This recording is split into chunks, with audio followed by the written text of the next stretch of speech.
होकर के आतंकवाद के खिलाफ लड़ने का वक्त आ चुका है। Good Taliban, bad Taliban, good terrorism, bad terrorism, ये अब चलने वाला नहीं है। हर किसी को तय करना पड़ेगा कि फैसला करो कि आप आतंकवाद के साथ हो कि आप मानवता के साथ। जी हां, यह भारत के प्रधानमंत्री पूरी तरह से तालिबान को आतंकवादी कहते हुए चिंघाड़ रहे थे। एक वक्त था जब भारत और भाजपा और भारत के हिंदू समुदाय के लोग भारत में खुलकर तालिबान को आतंकवादी कह रहे थे और तालिबान पर तरह तरह की बातें कह रहे थे। मोदी सरकार तो तालिबान का मुंह तक देखना नहीं चाहती थी। मोदी सरकार तालिबान को खत्म करने की बात कर रही थी।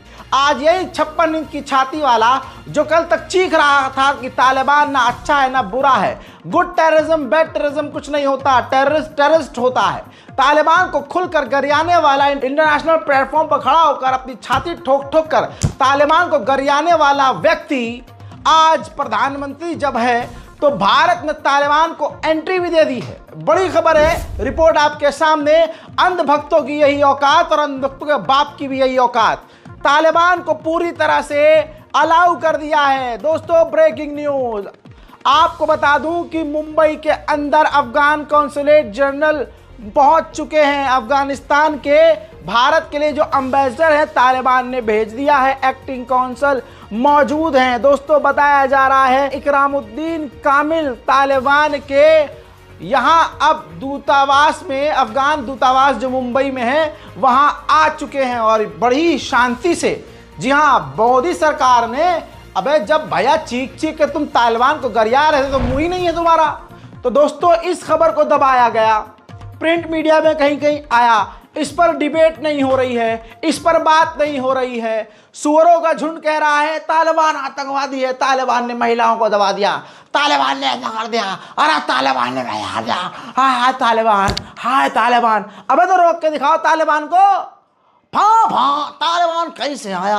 आपने तो कहा था कि तालिबान तो आतंकवादी है, फिर आतंकवादी को जगह कैसे दी?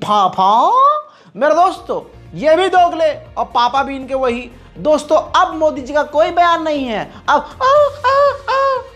कोई नहीं बोलेगा भैया। अब जितने भी तालिबान के खिलाफ बोल रहे थे, अब तालिबान अच्छा लग रहा है।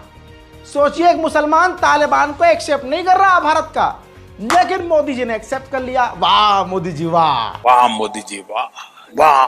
सलाम, नमस्ते, सत श्री अकाल। मैं हूं रजा और आप देख रहे हैं रजाग्राफी की अंतरराष्ट्रीय प्राइम टाइम रिपोर्ट, जिसमें दुनिया की तमाम वो बड़ी खबर जो आपके लिए बहुत जरूरी है और आपको पता होना चाहिए, वो आसान और सिंपल भाषा में मैं आपको बताता हूं। आगे बढ़ने से पहले बताना चाहूंगा कि इस वीडियो को पूरा देखिएगा, बीच बीच में बड़ी बड़ी खबरें भी हैं। और अगर आपने हमारे तीसरे चैनल रजाग्राफी सोशल को सब्सक्राइब नहीं किया तो जाकर कर लीजिए। नए नए एपिसोड और एपिसोड में पूछे गए सवाल पर आपको इनाम भी मिलना शुरू होंगे। और आपको बता दूं, कई तरह के एपिसोड भी आ चुके हैं और रजाग्राफी अनस्क्रिप्टेड पर सच बोलने की वजह से कई बार पाबंदी लग जाती है, जिसकी वजह से मैं आपके सामने 2-3 दिन या हफ्ता भर भी नहीं आ पाता हूं, या हो सकता है ऊंच नीच हो जाए तो चैनल ही डिलीट हो जाए। इस वजह से मेरा तीसरा एड्रेस है रजाग्राफी सोशल, जाके सब्सक्राइब कीजिए ताकि आपको मैं लगातार दिखता रहूं और आपके सामने लगातार खबरें लाता रहूं। दोस्तों, इसके बाद अगली बड़ी खबर यह है, भारत पहुंचे हैं रशिया के फर्स्ट डिप्यूटी पीएम। रूस और भारत के बीच ये अहम मीटिंग है। रशिया और भारत की दोस्ती से पहले ही अमेरिका और इजराइल परेशान हैं और यूरोप के देश परेशान हैं, क्योंकि रशिया और भारत एक दूसरे पर निर्भर हो रहे हैं। कहा जा रहा है कि मोदी से मुलाकात के बाद रूस और भारत के बीच कई तरह की नई डील भी हो सकती है। वहीं मेरे दोस्तों, भारत ने आर्मीनिया को हथियार सौंप दिए हैं। रिपोर्ट आपकी स्क्रीन पर। भारत ने पहली शिपमेंट आकाश एयर डिफेंस सिस्टम, जी हाँ, एयर डिफेंस सिस्टम आर्मीनिया को भारत ने सौंप दिए हैं। उधर फ्रांस भारत से उल्टा हथियार देने के बजाय हथियार लेने की सोच रहा है। फ्रांस भी भारत से पिनाका रॉकेट सिस्टम, जो हथियार काफी मजबूत और भारत का जबरदस्त मिसाइल सिस्टम है, फ्रांस भारत से लेना चाहता है। यह सच में भारत का विकास और यह भारत की ताकत है कि भारत से दुनिया अब हथियार ले रही है। मेरे दोस्तों, उधर भारत और रूस की मीटिंग हो ही रही है, ऐसे में नई डील हो गई है। पंजशीर नाम का एक मिसाइल सिस्टम है, जिसको डिफेंस सिस्टम भी कहा जाता है। भारत ने रशिया से डील करके इसका सौदा कर लिया है और कहा जा रहा है कि 2028 तक ये सिस्टम भारत को रूस का मिल जाएगा। लेकिन भारत को जो S-400 अब डिलीवर हो जाना चाहिए था, रूस और यूक्रेन की जंग की वजह से काफी डिले हो गया है और अब भारत को S-400 इसी जो नई डील हुई है इसी हथियार के साथ 2028 के आखिर में मिलेगा। वहीं भारत के विदेश मंत्री माननीय जयशंकर का नया बयान आया है। इस बयान में उन्होंने कहा है कि भारत और रशिया एक नया रास्ता तैयार कर रहे हैं जिससे भारत और रूस डायरेक्ट एक दूसरे को साजो सामान भेज सके, इंपोर्ट एक्सपोर्ट कर सके और बीच में कई देश एक साथ जुड़ सके और सभी देशों के साथ मिलकर यह काम कर सके। लगभग 14,000 किलोमीटर का लंबा रूट बनाया जा रहा है जिससे रूस और भारत की डायरेक्ट कनेक्टिविटी होगी। बीच में जो भी साथी और दोस्त देश आएंगे उनको भी ट्रेड का मौका मिलेगा और फायदा होगा। मेरे दोस्तों, इतना तो साहेब किसी की नजर में नहीं गिरे और इतना तो साहब इतनी तेजी से हमारी नजरों में नहीं गिरे जितनी तेजी से ट्रंप के आने के बाद रुपया गिर गया है।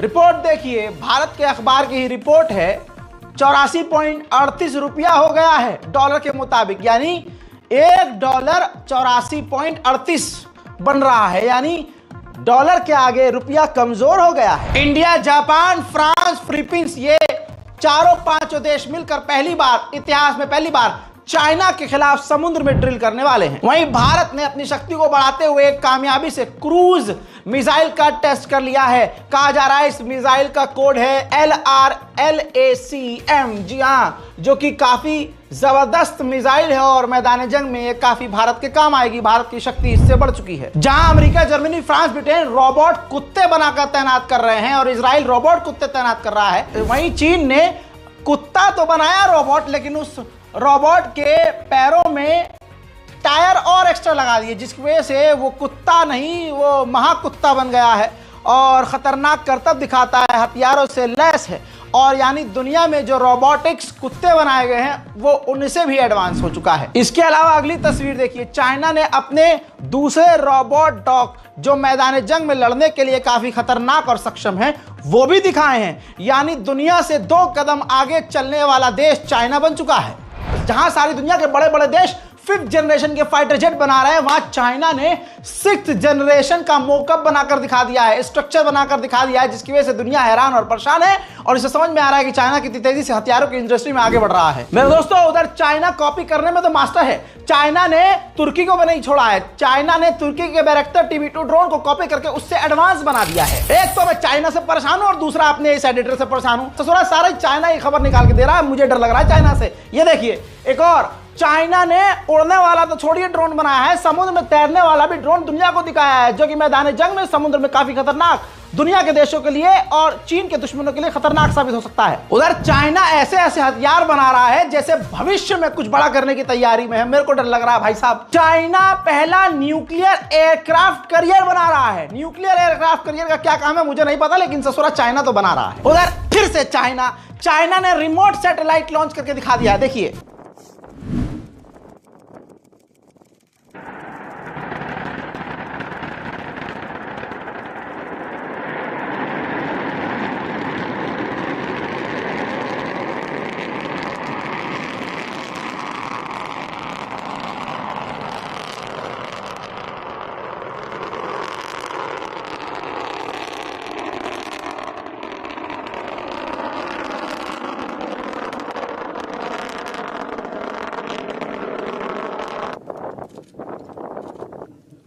भाई साहब, दुनिया में कहीं भी चले जाओ, पति पत्नी का मसला तो कभी खत्म ही नहीं होता।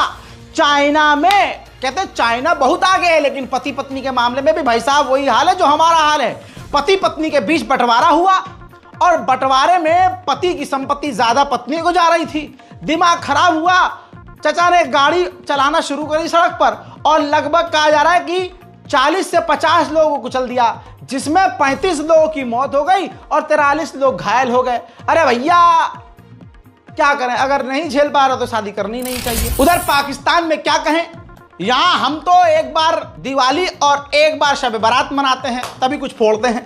उधर पाकिस्तान में तो हर दिन दिवाली है भाई साहब, समझ में नहीं आता कब कहां फट जाए। दिक्कत यह है कि यहां हम बम फोड़ते हैं, वहां आदमी फूट जाते हैं। अभी 2 से 3 दिन पहले कराची के अंदर बम धमाका हुआ जिसमें कई लोग मारे गए।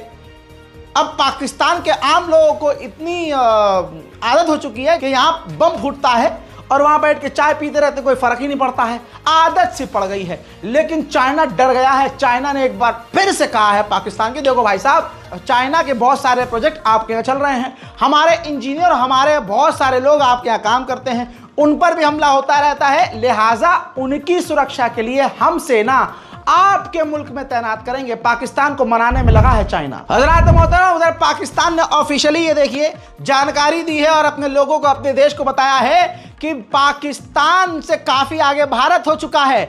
भारत बहुत खतरनाक तरीके से हाइपरसोनिक आर्टिफिशियल इंटेलिजेंस से लैस हथियार और आर्टिफिशियल इंटेलिजेंस से लैस मिसाइल डिफेंस टेक्नोलॉजी में पाकिस्तान से बहुत आगे हो चुका है। मुन्ना, भले ही आप एक दिन पहले हमसे आजाद हुए हो तो इसका मतलब ये थोड़ी ना कि आप तो रमखा हो जाओगे। बाप तो बाप होता है। आगे बढ़ते हैं। उधर स्पेन में बाढ़ की वजह से मरने वालों की संख्या 220 से पार हो चुकी है।